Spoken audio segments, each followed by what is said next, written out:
A new Hulu documentary, WeWork, the making and breaking of a $47 billion unicorn, explores the rise of the WeWork company and its founder and former CEO, Adam Neumann.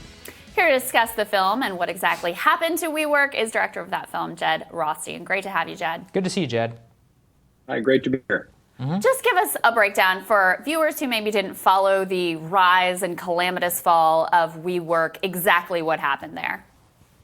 So WeWork is a co-working company that was started by Adam Neumann and Miguel McKelvey in New York in the wake of the last recession around 2009, 2010, and grew very quickly, eventually becoming the biggest commercial leaseholder in New York City, and eventually obtained a lot of investment from Wall Street, Silicon Valley, and even the world's biggest tech investor in Japan, and became a global company and also sort of a lifestyle movement, which Adam was very fond of talking about, creating the we generation.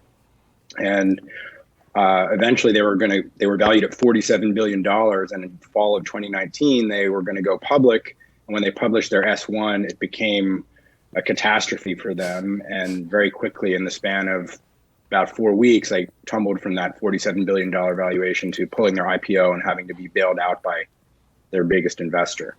Yeah, Adam was also forced out of the company.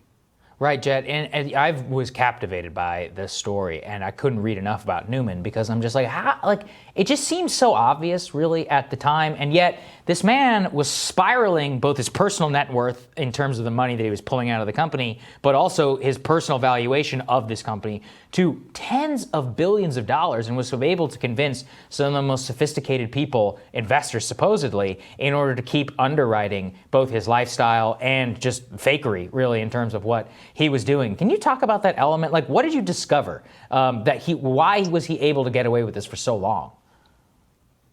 I mean, as we talk about in the film, Adam was really charismatic. And so on the one hand, you're selling different groups of people. He sold the young, mostly millennial workers on the idea that they were going to be part of something bigger than themselves.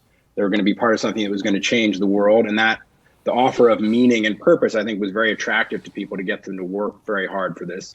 He also sold them on the idea that they were participating in something that was going to make them rich because they were getting the opportunity to buy stock options. On the investment side, I think you have a number of factors. One is, at the core of it, it is a good idea. I mean, it addressed a real need, a real change in the way that we work, a real change in the way that people who are from a generation that experienced more atomization and isolation in the workplace wanted to find these communities instead of just moving around from job to job to job. I think it addressed that need. And I think on the real estate side, you have a business that's a slow, stable, steady business that is kind of boring and unsexy. And to go to these, dynastic families that control the real estate in the commercial real estate world in New York and elsewhere, and say, hey, you're not part of this old, boring 2% type business wearing gray suits. You're going to come with me. You're going to drink tequila. It's going to be awesome, and you're going to be part of the revolution. You're going to be part of, the soaring, disruptive change that's happening in Silicon Valley. It was a very attractive proposition, both financially, because he was selling it as a tech company, which has much higher valuation ratios than a financial company, and also just culturally, I think it was exciting.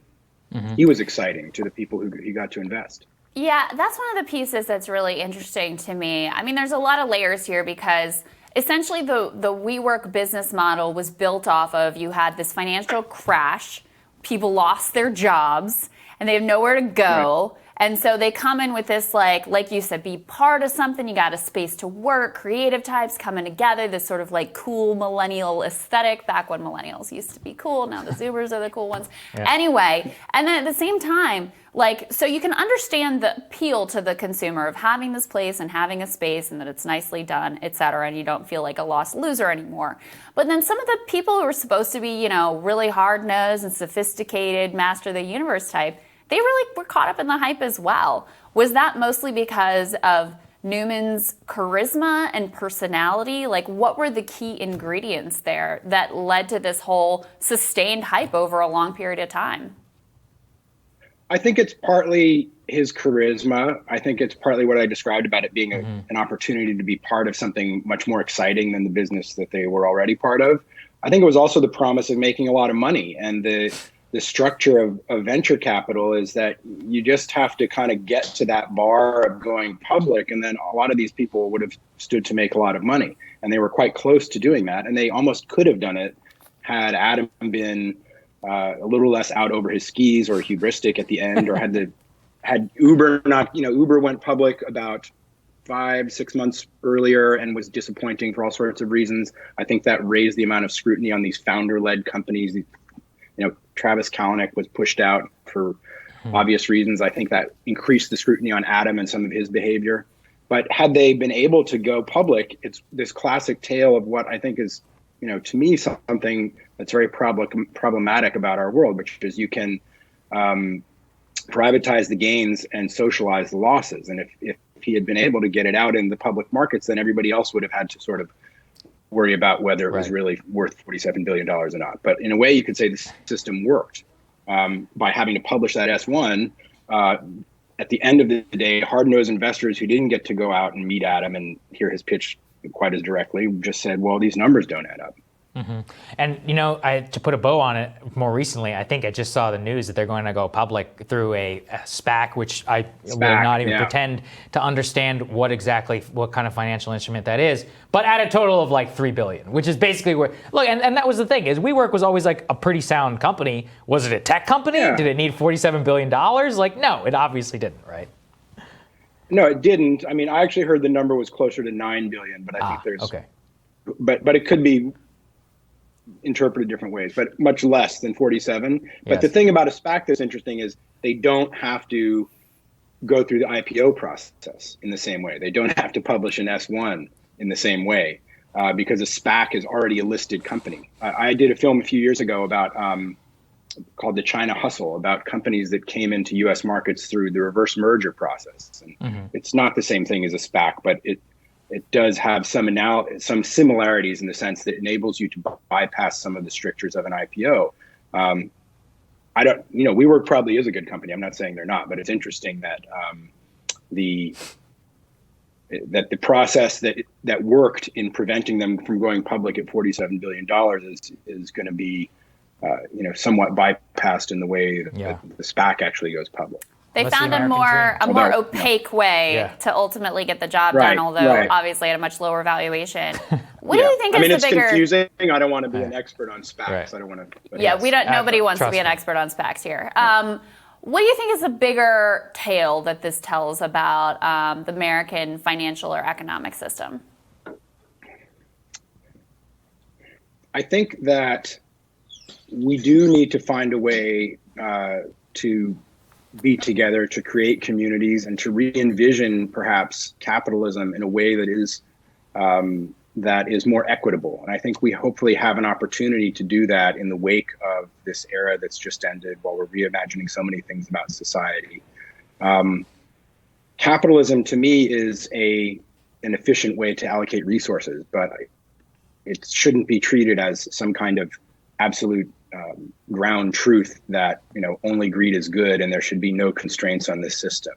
I heard an interesting podcast the other day with the author Ted Chiang, and he was talking about people being afraid of different technological developments. And he said, I don't think they're really afraid of technology. They're afraid of capitalism. They're afraid of what the system drives us to do with things, and that it seems to always drive us to the lowest common denominator. And I think what's interesting about the WeWork story is, for a while that wasn't true. They sort of had this ethos that things could be better and things could be different, and we could sort of help one another within the context of market capitalism. And then in the end, I think greed won out. But it's, I think it's, hopefully it gets us to reflect on the nature of capitalism, and hopefully we move forward and, do better. Mm-hmm. Yeah, really well said. I can't wait to watch the documentary. Thanks for joining us, Jed. Everybody check out the film. Thank you, Jed. Absolutely. Okay, bye-bye. More Rising for you after this.